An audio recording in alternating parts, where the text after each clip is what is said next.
तर आणखीन एक महत्त्वाची बातमी उद्धव ठाकरे यांची आजही रायगडमध्ये सभा होणार आहे। ठाकरेंची आज म्हसळामधल्या दिघी गावामध्ये सकाळी 11 वाजता सभा होणार आहे। दुपारी 3 वाजता पोलादपुरातल्या सहान या गावामध्ये सभा होणार आहे। तर संध्याकाळी 6 वाजता माणगावात उद्धव ठाकरेंची सभा असेल।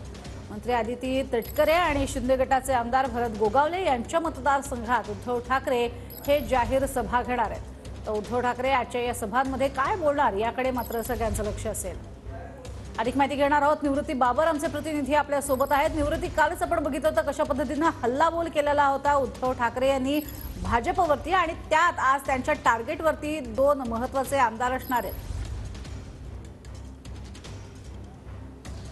नक्कीच प्रज्ञा, आपण पाहतो की कालपासून उद्धव ठाकरे रायगड लोकसभा मतदारसंघाच्या दौऱ्यावर होते। काल त्यांच्या 3 ठिकाणी सभा झाल्या होत्या आणि आज देखील 3 ठिकाणी सभा ज्या आहेत त्या सभा होणार आहेत।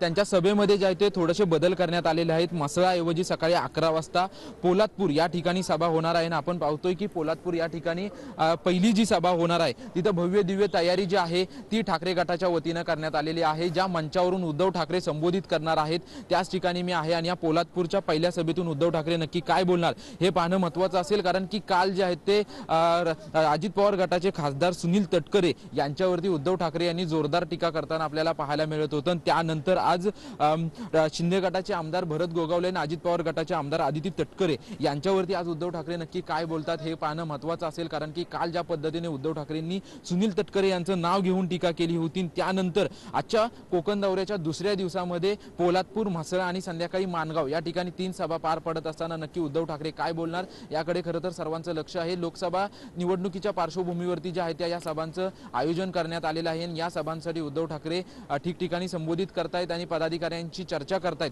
आणि आगामी निवडणुकीच्या पार्श्वभूमीवरती ठाकरे गट ऍक्टिव्ह झाल्याचं आपल्याला पाहायला मिळतंय। त्याच सोबतच ज्या पद्धतीने कोकणामध्ये मोठ्या प्रमाणात शिंदे गटात आणि अजित पवार गटात बंड झालं होतं त्यावरती ठाकरेंचे देखील आमदार जे आहेत ते शिंदे गटामध्ये गेलेले आहेत, त्यांच्यावरती देखील आज उद्धव ठाकरे नक्की काय बोलतात हे पाहणं महत्त्वाचं असेल। नक्कीच, धन्यवाद या संपूर्ण सविस्तर माहितीसाठी निवृत्ती।